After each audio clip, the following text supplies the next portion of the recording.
an epic search is on to crown one British bakery the best. Scouring the length and breadth of Britain, looking for truly talented artisans. Pastry is made from the heart and it's made with love. And champions of tradition, proudly baking their local specialities. That's good Yorkshire bacon, is that? 36 have been chosen. 4 weeks of trials will push each bakery to their limits. Professional pride is at stake. Some will rise. Can't possibly get any better. Others will flop. Pass me out of the competition. Just one will win. Britain's best bakery.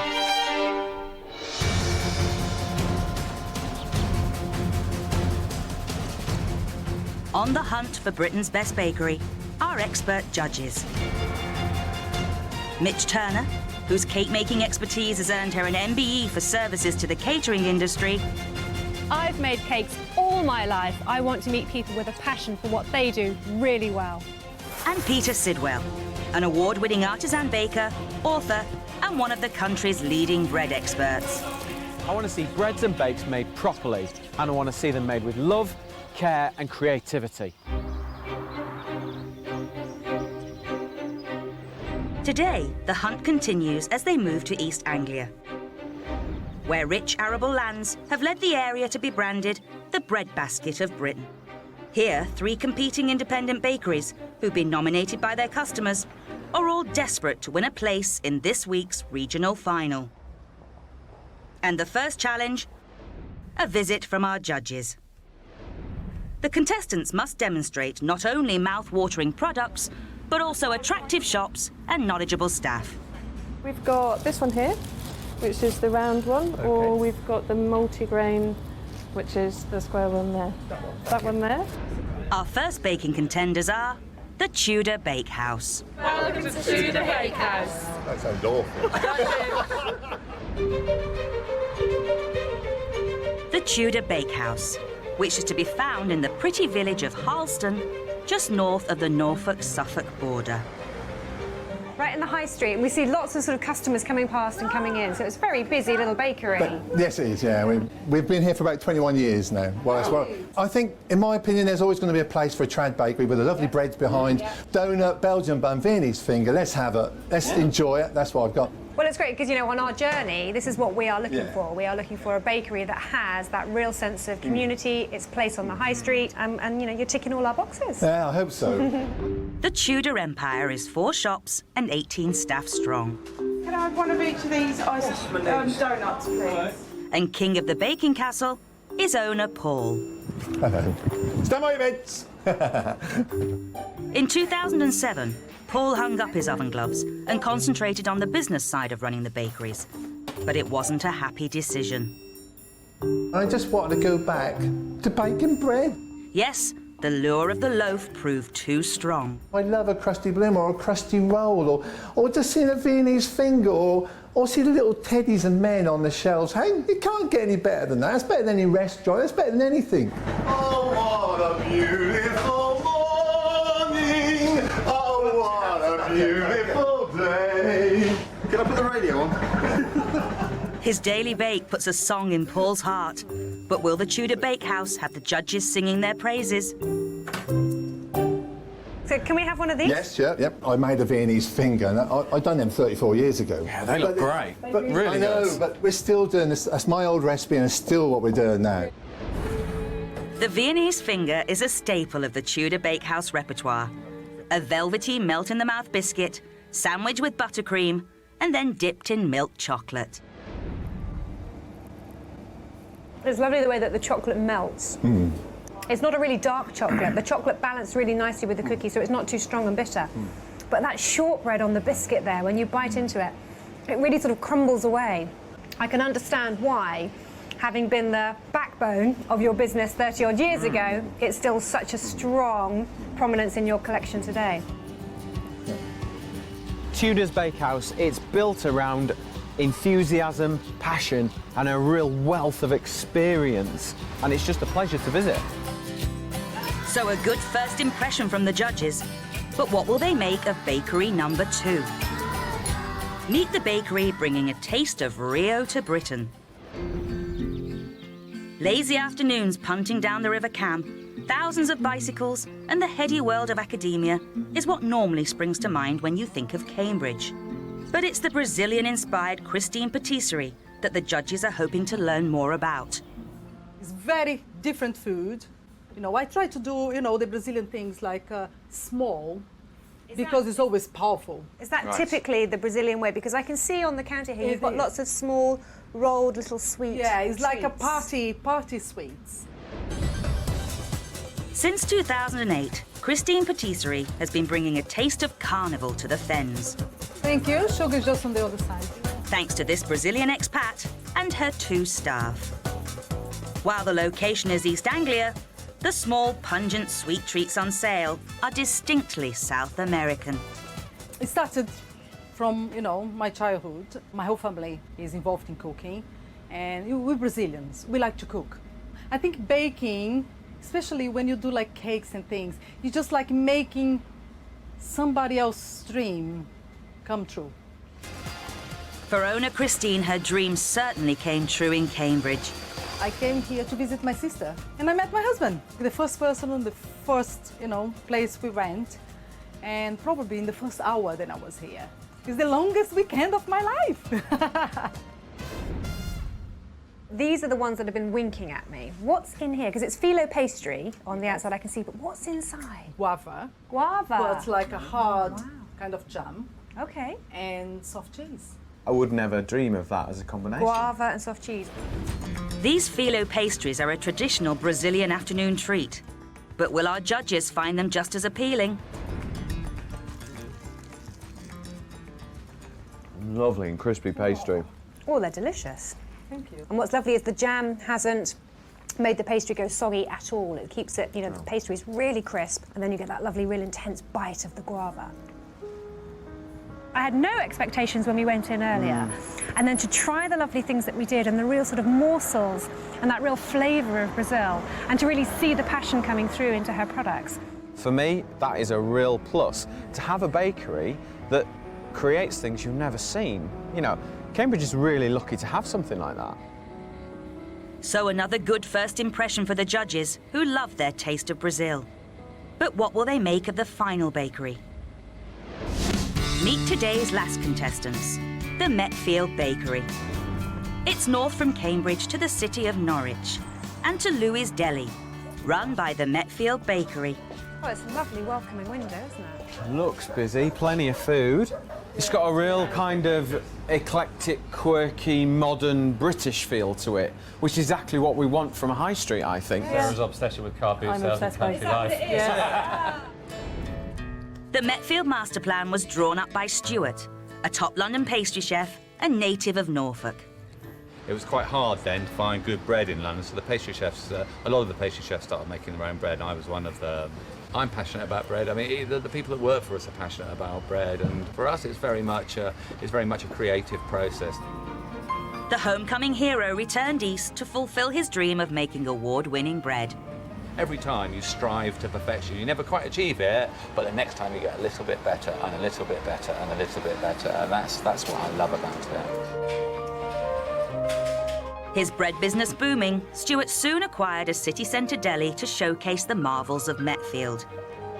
With girlfriend Sarah managing Louis' Deli, the couple have become firm fixtures on the Norwich foodie scene.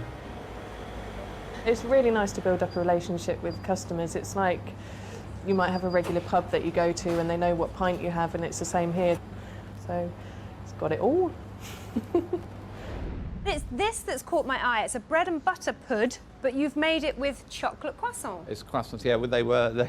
So is this a way of like, this is where all the crumb goes into here, the leftover croissant go into making.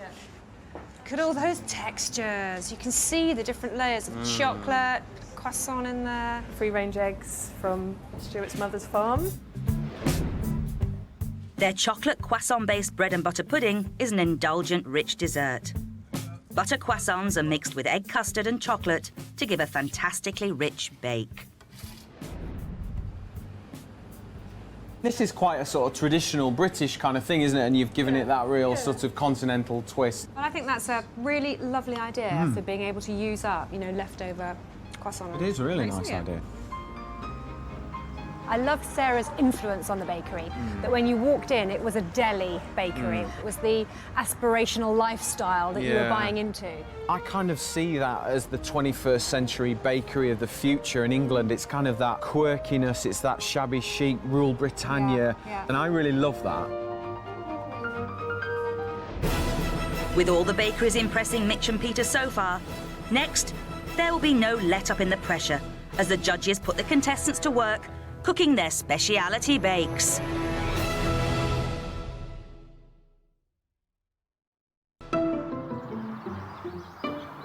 East Anglia is the setting for today's culinary contest between 3 local bakeries, all competing to be crowned Britain's best. And it's time for our contenders to showcase their businesses. Our second challenge, the speciality bake. The judges want to be dazzled by each bakery's very best.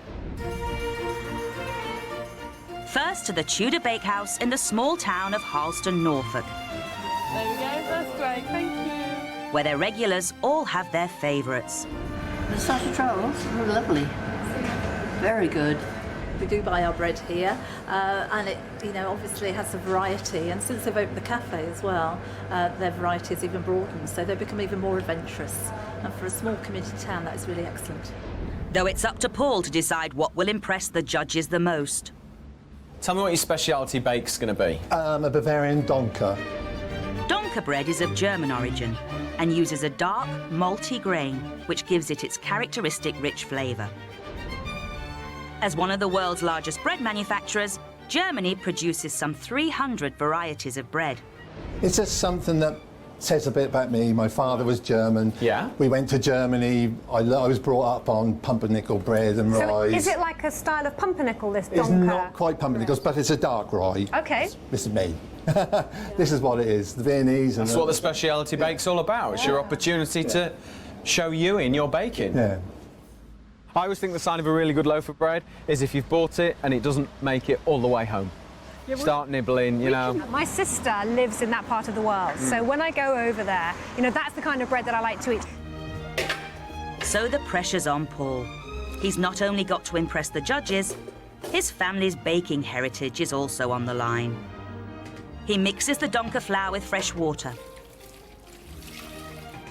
Donker may not be a household name, but the unusual dough is very much Paul's speciality. I'm not boasting, but I was about one of the first bakers around this area to bring in rye, pumpernickels, and everything like that. With the dough well mixed, it is cut to size, shaped, and then a sprinkle of fresh flour. A firm kneading ensures that enough air is trapped in the dough before a final Tudor flourish. I dipped the donker into sesame seeds just to give a little flavour and a bit of texture to the top of the loaf. To make sure the dough fully rises, he puts it in the proving oven. The domestic equivalent might be a warm airing cupboard or a spot on top of a heated oven.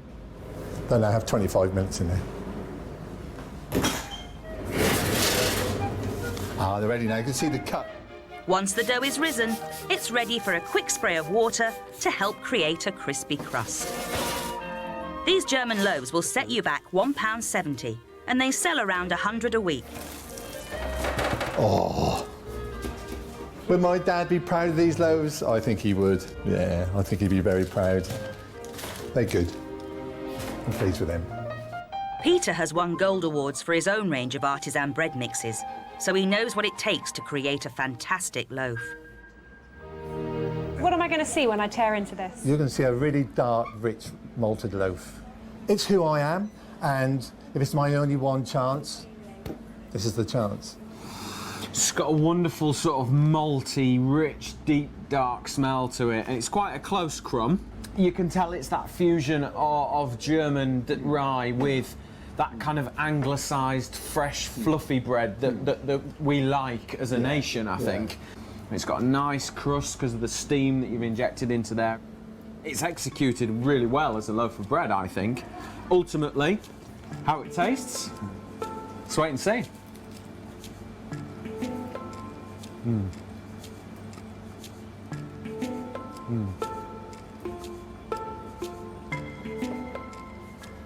Very nutty. Sesame seeds are really nutty on the top. Nice chewy crust. The flavour goes all the way through the mouthful as well. It doesn't diminish as you're eating it. It tastes great from the first bite right the way through to the end. When you talk rye breads, people think, oh, quite heavy, quite dark, right. And actually, do you know what? It's light. I would challenge anyone to not like that bread. Yeah. I'm pleased you both like it. I thought it had really lovely malty flavour and a nice kind of crunch texture. And I love sesame seeds on the top of bread and baked goods because I find that they add a real nuttiness. I think he's really pulled off a great loaf that kind of encapsulates British gastronomy. He's fused it with other cultures and he's made it his own. And I think that is definitely the way forward for bakeries. I believe they were happy with. They looked as if they were happy with, but it's hard to tell. I'm proud of my shops.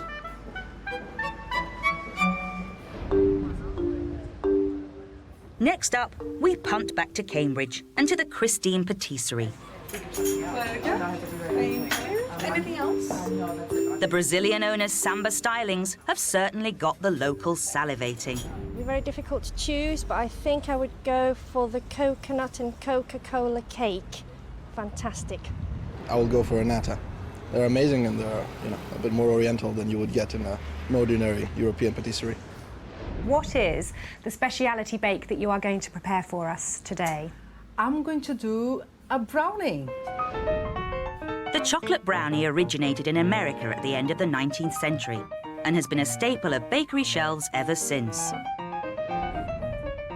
But it's what our judges think that counts. A brownie? Oh, okay. Yeah, my way. In your way? A Brazilian brownie. Ooh. Yes, the ingredients will be the same. I think it's just the passion. So speciality bake. A brownie? I know. That's not what I was expecting her to say. No, how's she going to make that Brazilian, do you think? Well, I don't think she is. Interesting that when we asked her, she said it wasn't something that she was familiar with when she was in Brazil. It's not a Brazilian recipe. She's really been conditioned from coming here to making a really good brownie.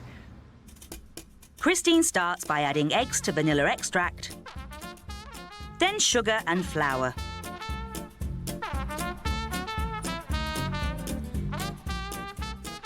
But instead of adding melted chocolate, Christine combines cocoa powder with butter. It's a technique that gives a smoother dough. You know, brownie is the butter, is the sugar, is the chocolate, is, all the bad things. All the bad things mixed together. Christine beats all the ingredients together. Very slowly we start. And finally, she pours in a tin to bake. I think the secret is timing in the oven. Its roots are in America, but exactly how the original recipe for the brownie came about is unclear. One popular tale is that a Boston baker mistakenly added melted chocolate to a bowl of biscuits. But Christine hopes her Brazilian Cambridge version will also become the stuff of legend. The brownie is cooked for 15 minutes. That's the best brownie ever. Gooey and firm. That's the perfect brownie. Yes. The icing on her cake is melted chocolate. I almost can cry, Better not yet. Not yet. This bakery standard would set you back £1.30 for a small portion, and Christine's loyal customers lap up around 200 portions a week. But to give the judges the full taste, Christine is supersizing their slice. Well, that is really sticky in the middle. And really, really moist. And it's got that lovely coating of chocolate on the top. And there is only one way to test that. Okay. Okay?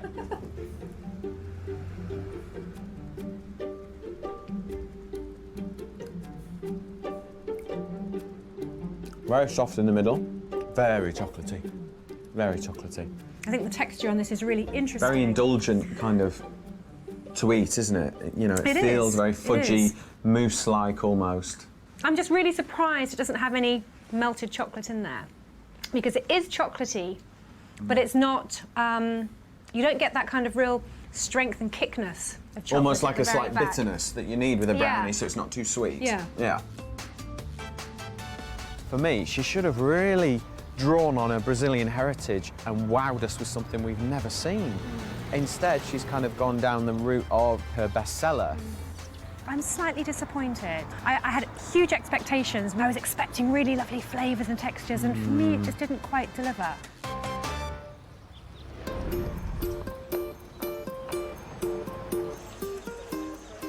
Last to present their speciality is the Metfield Bakery, run by former London-based top pastry chef Stuart and his girlfriend Sarah. And it's their range of breads which have become the talk of their hometown, Norwich. It's become a place for pilgrimage. Well, pilgrimage for loaf lovers, that is. Come and get my bread maybe once or twice a week. It's just like lovely fresh bread. It's like being back in France for me. So it's their daily bread which has risen out amongst the rest. But what will Stuart and Sarah choose as their top bun? It's our large wheaten sourdough. That's music to your ears, isn't it? Love sourdough. It is the king of breads for bakers, isn't it? This bread certainly has a strong lineage, as it dates back to the Egyptians and uses a living culture to leaven the bread. Making sourdough is a brave move, as it is Peter's speciality, and he really knows it slice by slice. So has it taken you a long time to master the technique of sourdough? Every day you get better, so every day it's your best. So today's is better than yesterday's? Yeah, absolutely. So Speciality bake, sourdough. Yeah, you're happy. I am happy. Love a good sourdough. Yeah. And I kind of really like his approach to it. It feels like this guy's really worked and worked and worked this product. I think he's very excited to show you, and I think you're excited to try. Bring it on. To impress the judges, Stuart really needs this loaf to be perfect. First, he mixes flour, salt and fresh water, then the key ingredient to any sourdough. Without further ado, I'm going to introduce you to our 35-year-old starter. A pre-fermented mix. This living culture is used instead of yeast to make the loaf rise, and it is one of the oldest known bread techniques in the world. Stuart inherited the ferment when he bought the bakery, and it is, he believes, the secret of the loaf's success. What you have here is 35 years of love, 35 years of baking stories, 35 years of bakers making beautiful bread every day. Once the fresh ingredients and culture have combined, the loaves can begin to take shape. To stop the loaf cracking in the oven, Stuart plats a string of dough to hold the mix together. The dough is left to prove in a warm room. A bread over 3 decades in the making, this sourdough would cost you £3.50 a loaf, and over 50 are sold every week. Will judges Mich and sourdough specialist Peter be sweet on this loaf? My I want goodness. to pick it up. Just crunch across a bit. It's nice, Listen it's to got that. chew.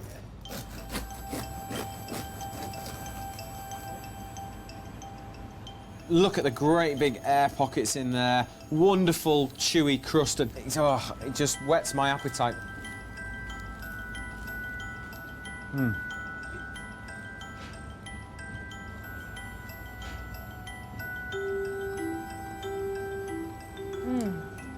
That crust is just really, really chewy and crunchy and... Caramelised sweet as Yeah, well, and dark, it's bake just- it dark. For something that's so simple with very few ingredients, it's very complex in flavour, isn't it? That's the beauty of bread, isn't it? There are thousands of loaves out there, Yeah. thousands of textures, thousands from 3 or 4 basic ingredients. It's just kind of time, love, knowledge, patience. The boys in the bakery as well, they're creative, they're artists, and they have some technical wizardry as well. They know exactly what they're doing.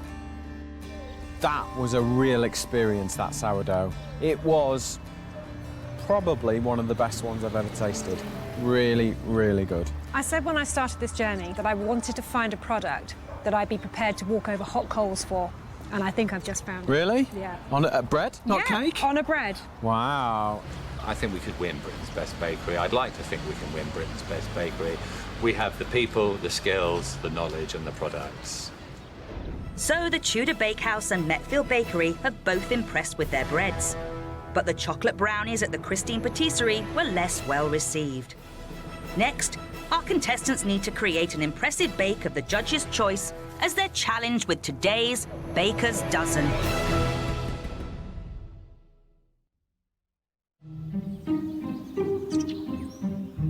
Today's battle is hotting up in East Anglia, and with a place in the regional final up for grabs, the 3 contestants have one last chance to persuade the judges it should be theirs.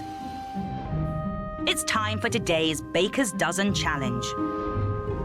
Our contestants have just 3 hours to make a bake of the judges' choice. The results will be assessed on quality and consistency. Each must make 13 and show all 13. There is nowhere to hide. Today's Baker's Dozen: a salted caramel Florentine. This will test the baker's ability to make a traditional baked biscuit made with caramel, dried fruit and almonds, which is then dipped in chocolate to give a crisp bite. They will also need to add a twist to their Florentine that they feel shows their bakery has that little bit extra. Is that something you make already or are confident in tackling? I don't think I've made those since I went to college. Since you went to college? Yeah. But you have made them? Just once, I think. Right, did you pass? No, I can't even remember. Are these something that you are familiar with? No. It will be my first time. Okay. And I'm very exciting and scared. I'm sure that you could Brazilianize Will beautifully be. a Florentine for us. At the Tudor Bakehouse, Paul is used to the more traditional recipe for Florentines. And I used to make them years ago. But you know we put a little twist on our Florentines because we'd like them to be made with more sort of trendy ingredients. Okay, what's that? Salted caramel Florentines. Salt in the Florentine. Yeah. But why? It'll kind of accentuate that caramel flavour, doesn't it? And it gives it a bit of legs. Oh, you're the judges, and I'll have a go. And if I'm wrong, I'll admit it and say that actually tasted really good. All the finished Baker's Dozens will be brought here, to Kimberley Hall. The estate was built in 1712 and was landscaped by legendary garden designer Capability Brown.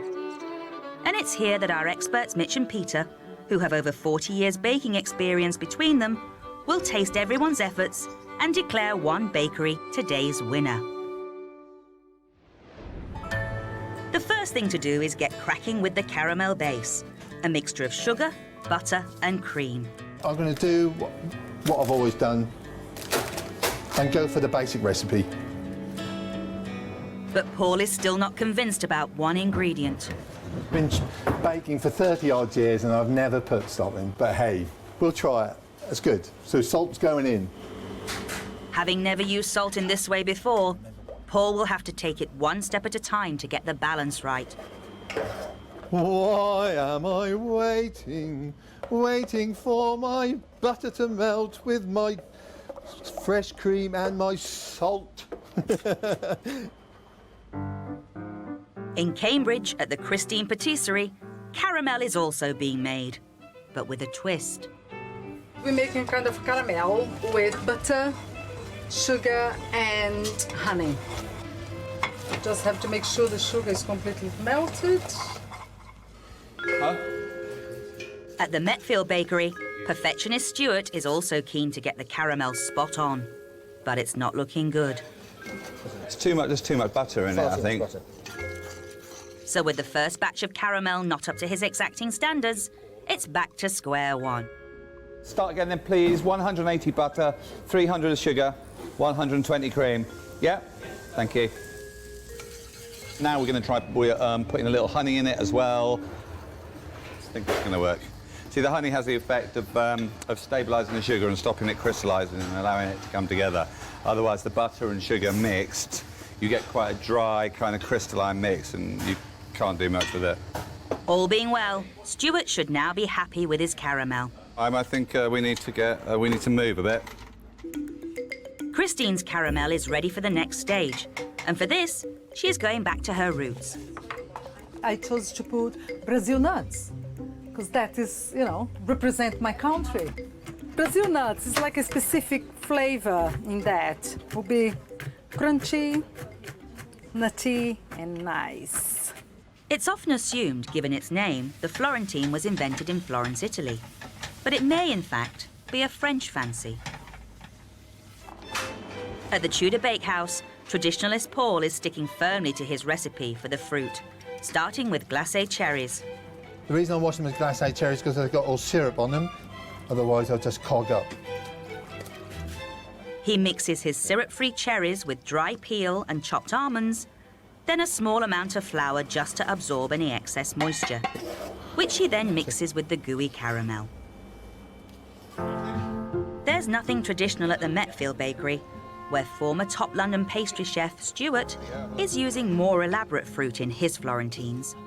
He mixes sour cherries, homemade peel, figs and pistachios.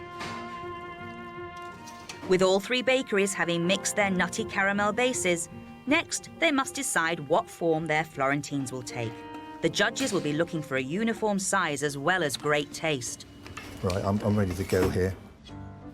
At her self-named patisserie, Brazilian-born Christine spoons approximate measures of her sweet mixture onto baking parchment. 1, 2, 3, 4, 5, 6, 7, 8, 9, 10, 11, 12, 13. But at the Metfield Bakery, Stuart is leaving nothing to chance by spooning his mixture into individual baking tins to ensure a uniformity of size. Paul at the Tudor Bakehouse is still having issues with one particular ingredient. We'll win or lose on the cooking, in my opinion. And the salt, obviously. Let it go! Let the salt go, Paul! It's going to be all right. I just want to put them on the base for 2 or 3 But with minutes. time ticking on, each bakery gets their bases into the oven. The only question is how long to cook them for. I'm going to give them 2 more minutes. This is the one. So they've now had 10 minutes. It's recommended that Florentines cook for between 12 and 15 minutes. See, I'm going to get them out now. No, I'm not. I used to be decisive. Looks good, looks good. Tastes very good. Let's see if I win with that now. The judges were looking for each bakery to make a salted caramel Florentine. Stuart at the Metfield Bakery decides to sprinkle crystals of sea salt over his. Oddly, the salt will really bring out the sweeteners, you know, and we'll probably need more salt than we think that we need, I think. Perfect. All the bakes will need a chocolate covering on the base. For Christine, it's not just salt that she's adding to her chocolate, but something else to give hers that little bit extra. I'm going to put a little bit of chili. It's just to put a little bit of heat, excitement in my food. When you reach the chocolate that, of the Brazilian hotness, Adding chili to her chocolate will give her Florentines a contemporary feel, but balancing the flavours will be key. At the Metfield Bakery, Stuart is ready to coat his bakes in dark chocolate. We've got enough for the second coat, haven't we? I've gone for dark. I hope I've made the right decision. And for a final flourish, Paul at the Tudor Bakehouse gently combs the chocolate to create a rippled effect. Yep, that's good. Florentine's done. Woohoo! With the 3 hours up, all the bakeries are packing up their Florentines and heading to face the judges at the majestic Kimberley Hall, where expert bakers Mich and Peter are waiting to taste their efforts. With the judges looking for quality and consistency, all 13 of the contestants' fare must be presented. First to set up, the Metfield Bakery. I'm presenting it the way I'm presenting because I am OCD. Former London pastry chef Stuart is hoping his luxuriously fruited sea salt and caramel Florentine will show enough flair to the judges. Christine Patisserie next, and she's hoping that her Brazilian twist with chili will impress the judges Mich and Peter. We will leave the chocolate underneath to make the surprise effect. I like surprises. Finally, the Tudor Bakehouse, and bread specialist Paul puts the finishing touches to his baker's dozen. I think the results look quite good. I just hope the judges enjoy what I've made. 3 different bakeries with 3 very different takes on today's Baker's Dozen Challenge. But there can be only one winner. It's all in the hands of expert judges Mich and Peter.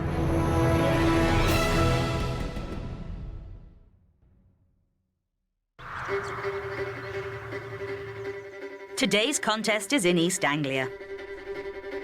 where 3 local bakeries have been fighting for a place in this week's regional final.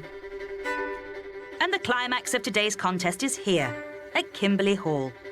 All contestants are presenting their baker's dozen, their take on the salted caramel Florentine. All have brought along loyal customers to help champion their cause. All her customers love what she does. She's very good in everything that she does. It's always a happy atmosphere in there, and it's somewhere we always love to go. He's been working very hard at it, very passionately for 21 years, and I think it would mean the world to him. But only one can fight on in Britain's best bakery, and that is down to our expert judges, Mich Turner, cake maker to the stars, and Peter Sidwell, artisan baker and one of the country's leading authorities on bread making.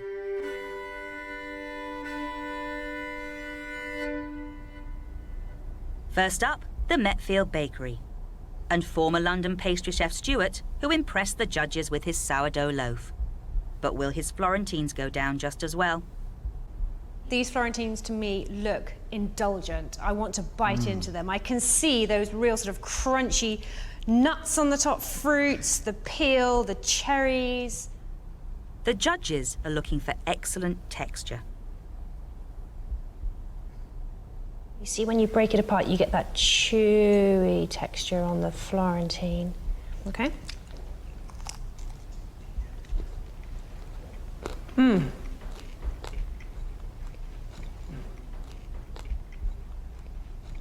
Love the cherry. Very nutty. Got that real kind of nutty flavour coming right through. The idea with the Florentine is that you get the colours on there as well. And with the colour from the orange and the cherries and the little pistachio there, you get that real sense of indulgent. It's really bejewelled, isn't it? Yeah, it's a jewelled Florentine. Absolutely, that's what we think about the orange peel. You know, they shine like jewels. Yeah. But there should be another flavour coming through. When you get to the salt crystal, you get that kind of aftertaste. And for me, it kind of just really helps that caramel. And it balances it. That's what we thought. Yeah. It works really well. I really salt. like Yeah, it's the good. chunks of salt in it. Yeah. The balance of flavours has worked incredibly well. Each mouthful is guaranteed to be different, which I really like that. So I want to check a few others. Consistency. I mean, they all look as I expected from you guys. So well done. Great Florentine. So praise from the judges for Stuart and girlfriend Sarah. Next, traditional baker Paul from the Tudor Bakehouse, who impressed the judges with his classic donker bread. You can see they've been made by hand. They're not formulaic. They've got that sort of artisan feel. That's what I went for. Yeah, and you haven't made these for a long time. I have not made them for many years. Are you happy with how you presented them? Yeah, I'm okay with everything. I ground the crystals in. So it's a rounded salt flavour. Yeah. Right the way through. Then I melted it all in with the fresh cream and the butter. The dark chocolate you've used? And I thought, what do people like? Everyone likes milk chocolate, but I thought with this sort of thing, it's nice to have a little bit different and go for the dark chocolate. He may have included the salt, but in this competition, size really does matter. Got a few different sort of sizes on it. Yeah. You can see there's a slight variation there. Yeah, we've got a couple there. That's a Pete one, that's a Mich one. Yeah. Yeah. But you haven't used a mould No, I haven't. to bake these in. You've let them naturally spread. Listening for that crunch, that sort of tear, and then a nice clean snap on the chocolate.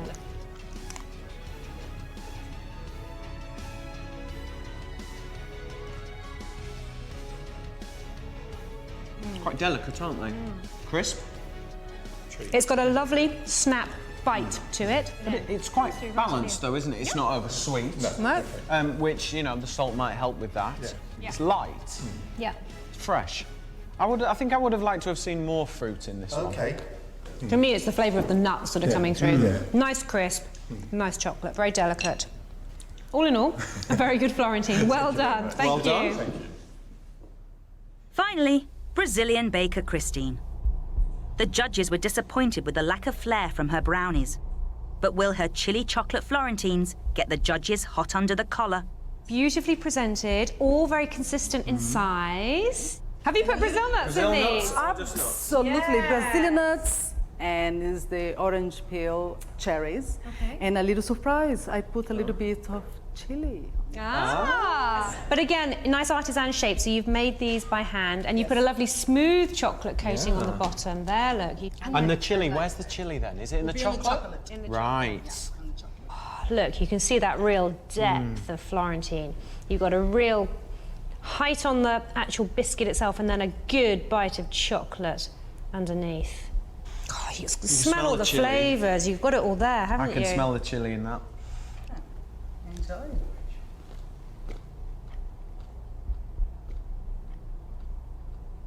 Very different, aren't they, from the ones we've had previously? Quite sort of biscuity.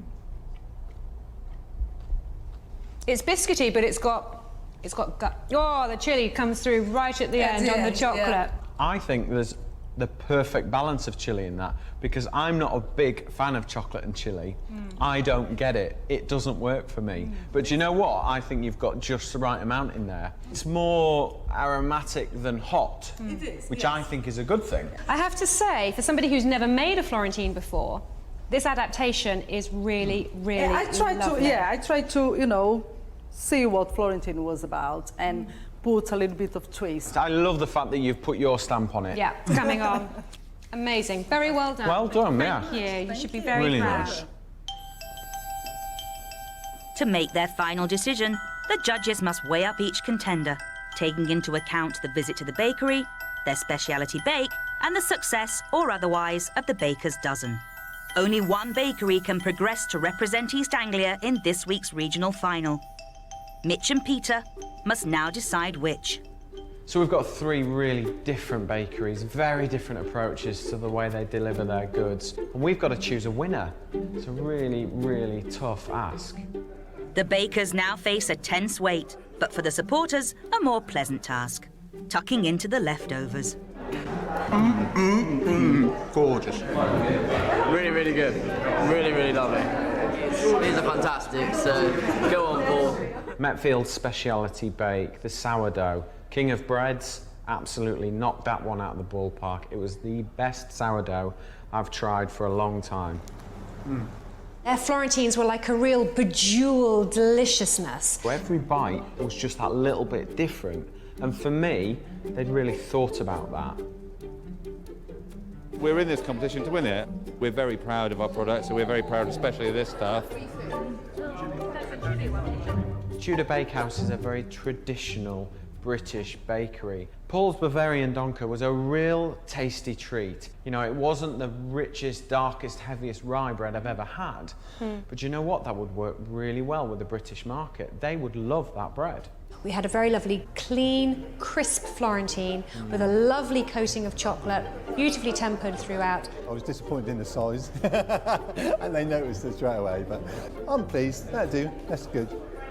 To go to a Brazilian bakery in Cambridge, you just could not write that. You know, that's sort of a juxtaposition in one. Yet she had the most amazing little treats. She has customers who come back time and time and time again. And the fact that she didn't quite live up to our expectations with her speciality bake, but she absolutely nailed it with the baker's dozen. Yeah, puts her Brazilian stamp on it. If nothing, they will remember my Florentines forever. That's it, the first Florentine with chilies. Yes. I think we have the bakery that's going to go through to the next round. Yep, and I think they've probably got what it takes to kind of really push on forward to see if they can become Britain's best bakery.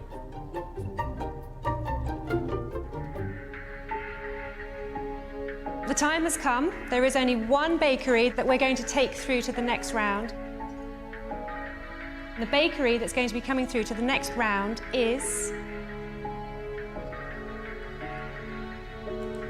Metfield's Bakery. Today's winners are the Metfield Bakery. Stuart, who gave up his baking career in London to return to his native Norwich, along with girlfriend Sarah, impressed the judges with his sublime sourdough and his luxurious twist on a classic Florentine. Are you excited? Yeah. Are you delighted? Yeah. Oh.